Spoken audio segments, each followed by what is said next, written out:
It was a morning of high-stakes diplomatic drama in the UN General Assembly, South Africa's envoy taking to the floor to make their case for introducing a rival text it hoped to put to a vote. In the backdrop of the deepening humanitarian crisis and the pursuit of peace not in sight, we ought to ask ourselves what matters the most.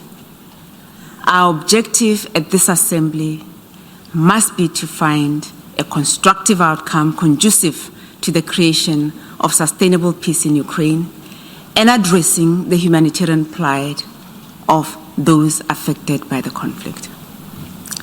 Resolution L2 of the cross-regional group unfortunately does not address this.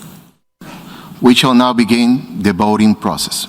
This intervention was followed by a vote on the first draft, which was adopted with an overwhelming majority of 140 member states, drawing 38 abstentions and 5 no votes from Russia, Belarus, Syria, Eritrea and the DPRK.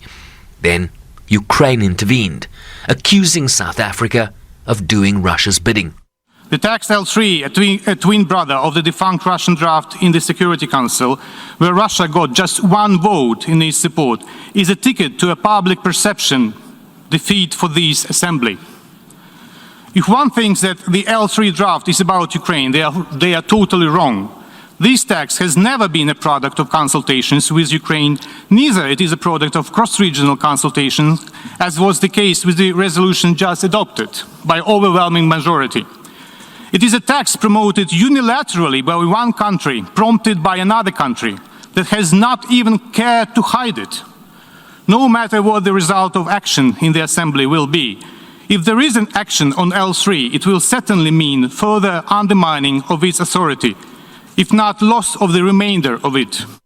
Ukraine's envoy then went on to describe his views on the South African draft resolution. It's a fresh paint on the moldy, rotten structure of the assembly, where the paint isn't actually paint, but the blood of Ukrainian children, women and defenders. Let's spare the assembly from this shame. Let's prove that the assembly is still a solid structure, and we are the United Nations that have been wise enough to avert imminent disaster. He then called for a no-action vote on whether to proceed to an actual vote on the South African draft, with the Assembly deciding by a 67 to 50 vote majority not to do so. 36 countries abstained. The major difference between the two rival texts is that the Mexican-French draft named Russia as an aggressor and the main cause of the humanitarian crisis in Ukraine.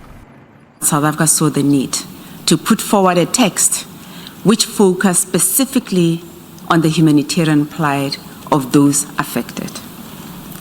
Political issues that may lead to member states not agreeing to a text should be addressed elsewhere.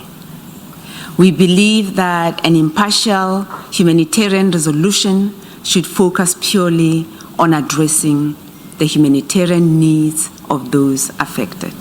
In the end, South Africa just didn't have the numbers on its side.